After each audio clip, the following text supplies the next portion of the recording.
Oui, je voulais faire un message à l'adresse de Thierry Breton. Alors, Thierry Breton est un citoyen français.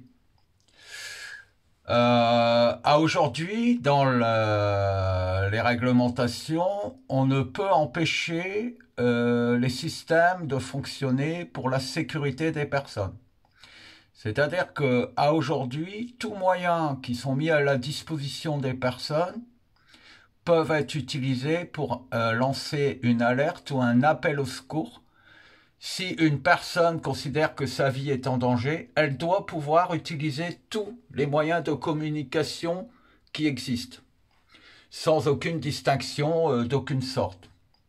C'est-à-dire qu'à aujourd'hui, si quelqu'un se sent en danger, elle doit pouvoir signifier le fait qu'elle se sent en danger à toute personne qui serait susceptible de la défendre.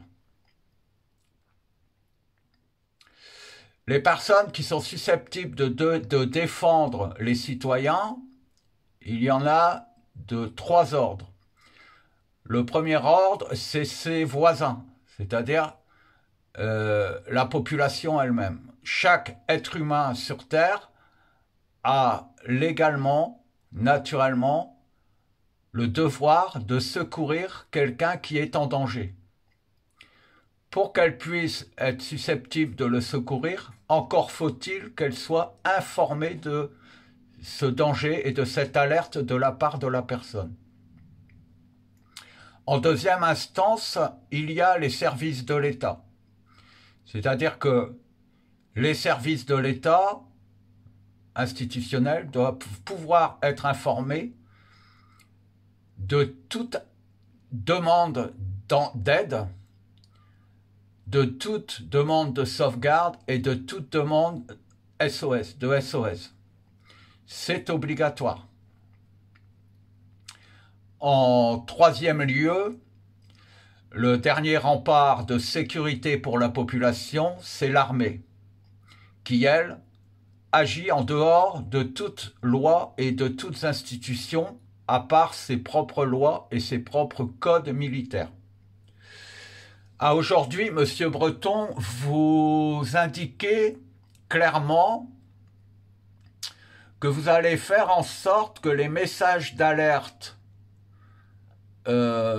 qui soient communiqués par des particuliers sur des moyens de communication que sont par exemple les réseaux sociaux soient filtrés. C'est-à-dire que vous empêchez quiconque qui soit en danger de lancer une alerte. Ça n'est pas à vous de juger si la personne est réellement en danger. Si un citoyen, si un être humain se sent en danger, il a le droit de dire « je me sens en danger ».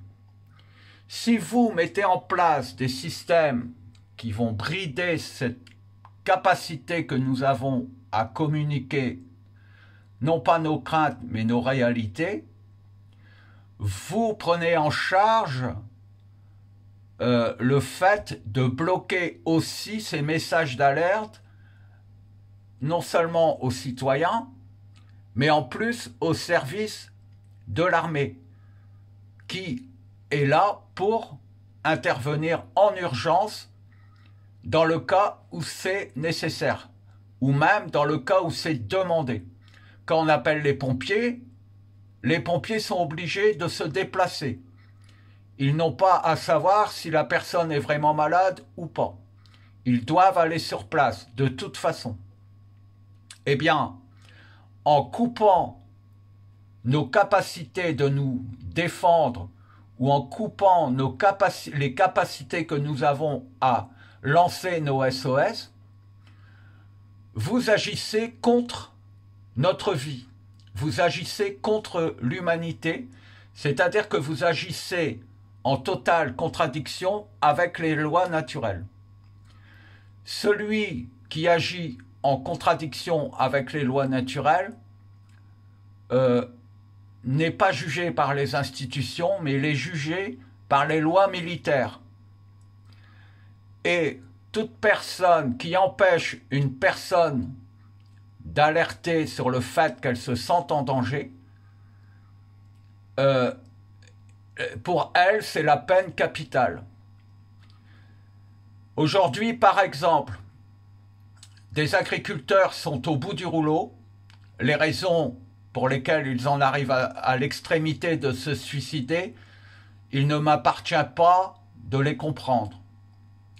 Mais si un agriculteur met sur Facebook ou sur TikTok, exprime le fait qu'il se sent au bout du rouleau parce que les lois sont trop contraignantes pour lui et qu'il demande assistance, et que vous considérez que ce message est un message de complotiste, alors vous tuez cette personne. Et je pense que ça s'est déjà produit. J'estime donc qu'aujourd'hui, la seule sanction qui soit légale pour vous, c'est la peine capitale. C'est-à-dire qu'à aujourd'hui, vous devez considérer que vous êtes déjà condamné à mort, et ça n'est pas moi qui le dis, c'est la loi militaire.